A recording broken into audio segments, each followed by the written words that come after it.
In our headlines on this Wednesday, October 1st, here in South Korea. The country commemorates the 77th anniversary of the founding of its armed forces today with a pledge to bolster its self-defense capabilities in light of shifting geopolitics. Meanwhile, on the trade front, South Korea's exports expand at a faster than expected pace in September in spite of US tariffs, bolstered by chips, cars and more working days. And officials from Seoul and Washington have launched a joint working group to pave visa tracks for the entry of highly skilled South Korean workers into the US, following last month's ICE detention and subsequent departure of such workers from Georgia. We start with President Lee Jae-myung's address in commemoration of the country's Armed Forces Day on this Wednesday, October 1st. Our presidential office correspondent Song Yoo-jin reports. In his first Armed Forces Day address, President Lee Jae-myung began by calling on South Korea's military to swiftly restore public trust. 국민을 지켜야 할 군대가 국민을 향해 총을 겨누는 일은 앞으로 어떤 경우에도 결단코 있어서는 안 됩니다. He was referring to the mobilization of troops during last December's martial law declaration under his predecessor. Speaking at a ceremony marking the 77th anniversary of the founding of the country's armed forces, South Korea's commander-in-chief stressed that the military must safeguard peace and prosperity for the people. And in a rapidly changing security environment, Lee says maintaining peace or a secure state free from the fear of war requires robust self-defense capabilities. 북한 GDP의 1.4배에 달하는 국방비를 지출하는 세계 5위 군사력을 갖춘 우리 국방력에 대한 높은 자부심과 굳건한 믿음의 기초에 강력한 자주 국방의 길로 나아가야 합니다. To that end, the president pledged to restructure the armed forces with cutting-edge technologies. Citing forecasts that future battlefields will be unmanned, Lee highlighted South Korea's increased defense budget for next year, saying it will focus on investing in artificial intelligence, drones, and robots. At the same time, South Korea will take back wartime operational control from the United States, which President Lee aims to accomplish within his 5-year term. 굳건한 한미 동맹 기반 위에 전시 작전 통제권을 회복하여 대한민국이 한미 연합 방위 태세를 주도해 나가도록 하겠습니다. While peacetime operational control was transitioned to Seoul in 1994, wartime control remains with Washington. The president also promised to improve the service conditions and compensation for military personnel, the backbone of the military, to boost morale. Following the ceremony, the president hosted a luncheon honoring service members, veterans, and the families of those in uniform. Song Yoo-jin, Arirang News. And in related news, this year's Armed Forces Day event was noticeably scaled down. Our defense correspondent Kim Bo-kyung explains. The first Armed Forces Day celebrated under the Lee Jae-myung administration was quite scaled down compared to the previous celebratory events under Yoon Suk-yeol administration. Marking its 77th anniversary of the founding of South Korea's armed forces, this year's event took place at the military headquarters at Gyeryongdae in Chungcheongnam-do province. For the 1.5-hour event, fewer than 1,000 personnel took part, just 1/5 the size of last year's that involved around 5,000. Around 100 pieces of equipment, including K2 tanks, Cheonmu multiple rocket system, were on display. This again was significantly downscaled from last year's over 300, and even the budget for this year's event was just about 1/3 of last year's 7.2 billion Korean won, according to the Armed Forces Day planning team. The most noticeable difference was the absence of a city parade. Under the Yoon administration, a parade was held in central Seoul for 2 consecutive years in 2023 and 2024, and the day was even designated as a temporary public holiday last year. Considering the fact that the parade is usually held once every 5 years and none took place under the Moon Jae-in administration, the Yoon government's decision was quite rare. This year's event rather focused on the military being integrated with the people, with a joint civilian-military taekwondo demonstration taking place after President Lee's military review. It was an honor to be able to perform in front of the soldiers who protect our country, and it allowed me to feel an even deeper sense of patriotism. It is an honor to take part in the 77th Armed Forces Day. As a future combat capabilities unit, we will serve with dedication to ensure our people's safety. Rotary and fixed-wing aircraft formations, along with the Air Force's Black Eagles aerobatic team carrying out an advanced flight show, brought the ceremony to a splendid finale. Kim Bo-kyung, Arirang News.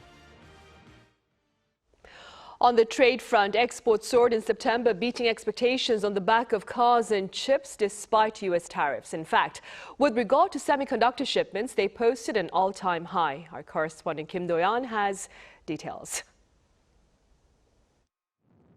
South Korea's exports set a new record in September, reaching $65.95 billion, a 12.7% increase year-on-year. According to the Ministry of Trade, Industry and Energy on Wednesday, this all-time high surpasses the previous record from March 2022 and marks the fourth consecutive month of export growth. Third quarter exports also set a new record at $185.03 billion. Among the 15 major export items, 10 saw increases, including semiconductors, automobiles, and biohealth. Industries with strong technological foundations, particularly within the country's key export sectors, are successfully capitalizing on current market conditions. Specifically, in the semiconductor industry, high value-added memory chips for AI servers are recording significant growth, driven by robust demand. Semiconductor exports reached a new all-time high of $16.61 billion, a 22% increase on year, driven by demand for high-value memory products for AI. Automobile exports recorded their best September ever at $6.4 billion, up 16.8% on year, with growth in all vehicle types. Biohealth, chips, and general machinery also saw significant growth. On the other hand, petrochemical and steel exports declined by 2.8% and 4.2% respectively due to lower global unit prices. As for regions, all but U.S. exports saw increases. While exports to the U.S. decreased by 1.4% due to the imposed tariffs, shipments to China increased by 0.5%, returning to growth for the first time in 4 months. Exports to the EU reached an all-time high of $7.16 billion, a 19.3% increase, and exports to ASEAN hit a September record of $11.06 billion, up 17.8%. The government says this is a trend that is likely to continue and it won't miss the opportunity. While the favorable export performance in September was partly due to an increase of 4 working days, we believe it is crucial not to overlook the underlying structural changes and trends. It is anticipated that this trend could continue through the end of the year. After this, the trade surplus of $9.56 billion is the largest in 7 years. The cumulative trade surplus for the first 9 months of the year stands at $50.47 billion. Kim Do-yeon, Arirang News. In other news, Seoul and Washington have launched a joint working group to pave visa tracks for the entry of skilled South Korean workers into the U.S. Our foreign affairs correspondent Oh Seong covers this effort and more. Seoul and Washington have agreed to clarify the rules for U.S. business visas in a move to ensure the smooth entry of Korean professionals driving multi-billion-dollar investment projects in the United States. The two governments launched their first bilateral visa working group in Washington, D.C. on Tuesday local time, responding to the visa bottlenecks that led to the week-long detention of more than 300 Koreans connected to a Hyundai LG battery plant in Georgia last month. Of those arrested, 170 were on short-term ESTA travel visas and 146 were on B1 or B2 visas. While they were released after a week, their detainment was highly questionable as US State Department rules allow B1 holders to train local staff and install equipment. At the working group's first meeting, the two sides confirmed that B1 visa holders are permitted to install, service and repair imported equipment. The US also reaffirmed that ESTA travelers are allowed to perform the same activities as B1 holders. To remove ambiguity, both governments will soon release a joint fact sheet outlining the scope of permissible tasks. The two sides further agreed to install a Korean investor desk inside the US Embassy in Seoul to serve as an access point for Korean companies investing in the US and help resolve visa issues quickly. Direct contact points will also be established between Korean consulates and US immigration agencies for close coordination. Beyond these measures, South Korea raised the need for institutional improvements. Australia and Singapore, for instance, have dedicated visa tracks for the entry of skilled workers to America. Washington cited immediate legislative hurdles, but pledged to continue reviewing possible long-term improvements. US President Donald Trump, along with local officials and experts, have stressed the need to keep Korean workers on site, given their role in setting up massive high-tech factories in America. However, with US regulations murky and many skilled workers hesitant to return to the US after the mass detention in Georgia, Korean firms have raised the need for clear and reliable measures to keep America a trusted investment destination. Despite turbulence brought by the Trump administration, the broader U.S. political establishment continues to see strong ties with Korea as vital. Militarily and diplomatically, Korea remains central to America's East Asia strategy, so this should be emphasized and leveraged in consultations. Economically, Korea is a leader in key industries, like chips and batteries, is expanding major manufacturing investments in the U.S. Korea's strengths in defense, shipbuilding, and advanced technology should be maximized to secure favorable terms in U.S. visa programs and broader economic cooperation. Seoul officials say fundamental solutions are needed if Korean firms are to deliver their multi-billion-dollar commitments to the US economy. The new working group agreed to meet again at the earliest possible date to continue their consultations. Seoul, Arirang News. Also in the US, the first federal government shutdown is taking place after lawmakers there failed to narrow their differences over funding bills to keep the government open. Our Park Gonu has the latest.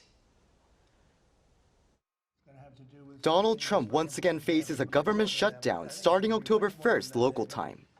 Unlike the record-long partial shutdown in late 2018 during his first term, this time it's a full shutdown as Congress has failed to pass any of the 12 appropriations bills to fund the government. The competing short-term funding measure failed to pass in the Senate by Tuesday, the last day of the 2025 fiscal year, after the 55-45 vote fell short by 5. Republicans wish to keep current spending levels until November 21st, while Democrats demanded an extension of healthcare tax credits. Republicans are plunging America into a shutdown, rejecting bipartisan talks, pushing a partisan bill, and risking America's healthcare, worst of all. Trump blamed Democrats. They wanted to be able to take care of people that have come into our country illegally, and no system can handle that. And so we're totally opposed on that. Our country can't handle people that come into our country illegally, and they want to give them full health care benefits. He also warned of consequences, including vast numbers of layoffs for federal workers. The Congressional Budget Office estimates around 750,000 workers could be furloughed each day of the shutdown. Essential workers protecting life and property are expected to remain on duty without pay. With no clear timeline, eyes are on whether further negotiations can take place to turn the American government's lights back on. Park Gonu, Arirang News. Meanwhile, U.S. President Donald Trump reportedly remains open to talks with North Korea's Kim Jong-un on the margins of the multilateral APEC meeting here on the Korean Peninsula starting at the end of this month. Our Eastern Jet covers these prospects and more. U.S. President Donald Trump is signaling that he remains open to dialogue with North Korean leader Kim Jong-un, and this time without preconditions. A White House official told reporters Tuesday that Trump could be willing to meet Kim during his upcoming trip to South Korea for the Asia-Pacific Economic Cooperation Summit. The official's remarks came in response to questions about whether the U.S. leader is prepared to resume talks with Pyongyang, even without directly addressing the nuclear issue. This marks the first time the Trump administration has publicly confirmed that there are no preconditions for renewed dialogue. The official also noted that President Trump held 3 unprecedented summits with Kim during his first term that helped stabilize tensions on the Korean peninsula. Kim Jong-un himself said earlier this month he would consider resuming talks if Washington dropped its denuclearization demands. But while extending an olive branch abroad, Trump also sharpened his rhetoric at home. On Tuesday, he summoned hundreds of top military leaders and advisors to the Marine Corps base in Virginia. Speaking alongside Defense Secretary Pete Hegseth, Trump laid out what he described as a tougher, more uncompromising vision for America's armed forces. He proposed using U.S. cities as training grounds for troops and called for a greater military readiness to counter what he described as an invasion from within. We're under invasion from within. No different than a foreign enemy, but more difficult in many ways because they don't wear uniforms. At least when they're wearing a uniform, you can take them out. At the same event, Hegseth declared an end to what he called woke culture in the military and unveiled new directives, including fitness standards set at male-level benchmarks for all service members, regardless of gender. The meeting underscored Trump's intent to remake military culture and assert a stronger domestic role for the armed forces. He warned that commanders unwilling to follow his approach should do the honorable thing and resign. The dual messaging highlights Trump's current political strategy, extending a hand to North Korea while projecting a more forceful image at home. Lee Seung-jae, Arirang News.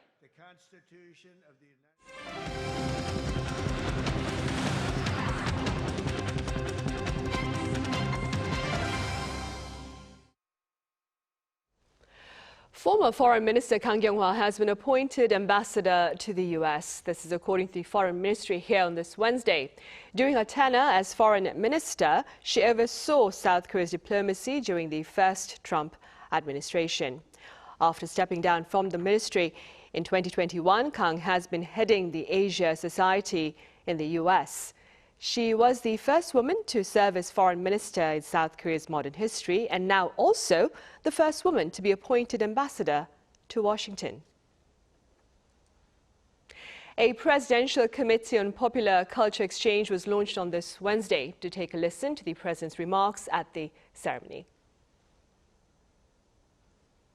대한민국과 세계를 잇는 가교로서 교류 협력의 확대와 관련 산업의 성장까지 함께 이룰 수 있도록 큰 역할 해주시기를 부탁드립니다. 8길이 원칙이라고 지원은 하되 간섭하지 않는다라는 원칙을 철저히 지켜서 현장에서 자율성과 창의성이 제대로 발휘될 수 있도록 지원하겠습니다. The advisory committee will be co-chaired by Culture Minister Choi Hee-young and K-pop producer Park Jin-young. It will bring together government officials and heavyweights in the music, gaming, webtoon and film industries. Also here in Seoul on this Wednesday, Culture Minister Choi Hee-young sat down with World Intellectual Property Organization Director General Darren Tang. On their agenda were ways to better protect that is, K-content copyright and to bolster global partnership. Chair urged the organization to play an active role in tackling overseas violations to ensure the rights of Korean creators. Since 2006, the Culture Ministry here has funded programs of the World Intellectual Property Organization that train copyright experts, promote awareness and support international enforcement and dispute resolution. On the cultural front, one of Korea's most celebrated contemporary artists is taking center stage here in Seoul to share her bold take on modern art well beyond its boundaries. Our Pyongyang files this report. Step inside, and it feels like entering another universe. A giant silver airship floats above, while a vast mirrored installation pulls visitors into a space of infinite reflections. It's disorienting, playful, and mesmerizing all at once. This is the world of Lee Bul, one of the most influential figures in Korean contemporary art. Visitors were taken in by the complexity of her work. It's pretty amazing how complex some of the structures are, and when you walk through, there's a place where there's all mirrors and you get very disorientated. So it's kind of dystopian, the way that some of the pieces melt down, and it's kind of like this weird city that's almost like set in the future kind of vibes. Glistening surfaces, fractured structures, bunkers and towers all converge into an experience that feels suspended between worlds. Through these works, Lee Bul examines shifting ties between humanity and technology, and nature and civilization, reflecting on the past and present while imagining possible futures. Lee Bul first burst onto the scene in the 1980s with radical performances, suspending her own body from ropes or parading through city streets in elaborate costumes. This brought her international recognition in the following decade, along with the nickname Yeodonsa, or warrior woman, of Korean contemporary art. But today, she has gone far beyond that nickname. What makes her remarkable is that she transcended labels like Korean, Asian, or female artist, and has presented a wide-ranging body of work that reflects deeply on human history and culture. Now in her 60s, Lee Bul is recognized as one of the biggest names in Korean modern art, with exhibitions at MoMA, the Venice Biennale, and New York's Metropolitan Museum of Art. From warrior to world-renowned visionary, Lee Bul has redefined the boundaries of modern art here in Korea. Her retrospective from 1998 to now runs here in Seoul until January before traveling overseas. Hyunyoung, Arirang News.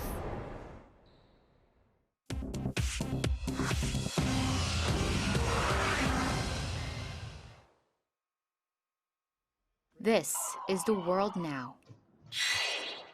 Turning to the Middle East, President Trump has issued an ultimatum to Hamas to accept a U.S.-backed plan to end the Gaza war, describing it as the group's best chance to avoid further bloodshed.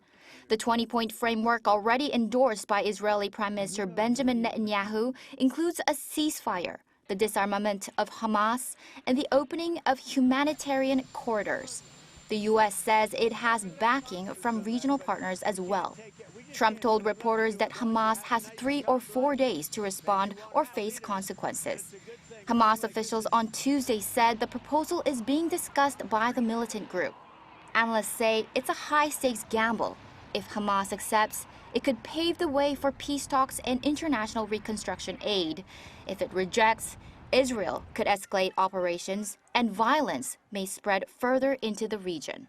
The ultimatum comes as Gaza faces worsening humanitarian conditions, with aid agencies warning of shortages of food, water, and medical supplies. In the Philippines, a powerful earthquake rocked the Central Islands on Tuesday morning, leaving at least 5 people dead. The tremor struck near Cebu, one of the country's largest urban centers. The U.S. Geological Survey measured the quake at a magnitude 6.9. Thousands fled into the streets in Cebu City and neighboring provinces fearing aftershocks. Authorities confirmed at least 5 deaths and dozens of injuries. Damage was reported to homes, businesses, and infrastructure, though no tsunami warning was issued. Emergency crews are now inspecting bridges, hospitals, and other critical facilities.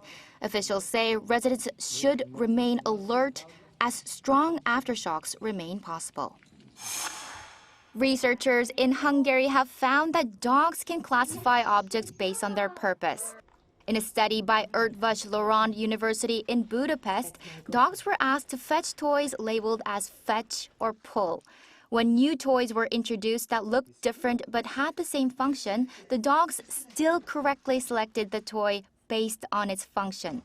The findings published in Current Biology suggest dogs can extend learned labels to functionally similar objects, an ability usually linked to young children. Scientists say the results highlight how much more there is to discover about canine intelligence. Chu Ji-hyun, Arirang News.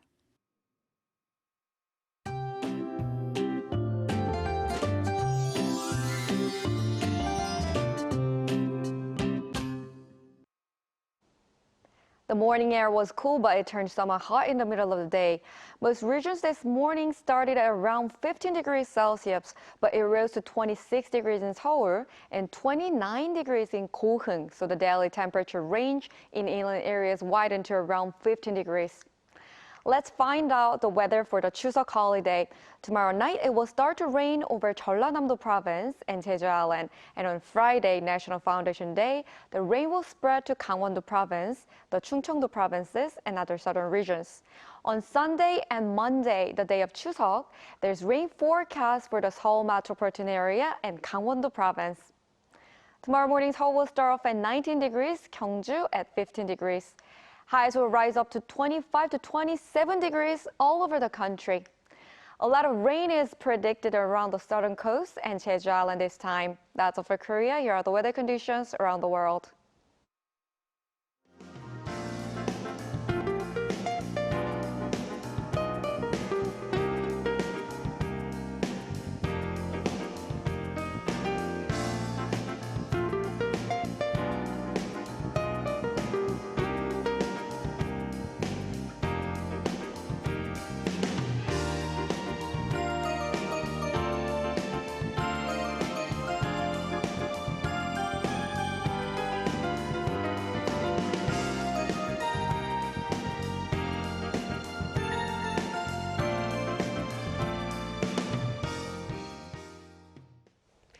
Those are the headlines at this hour here in South Korea. As always, thank you for watching.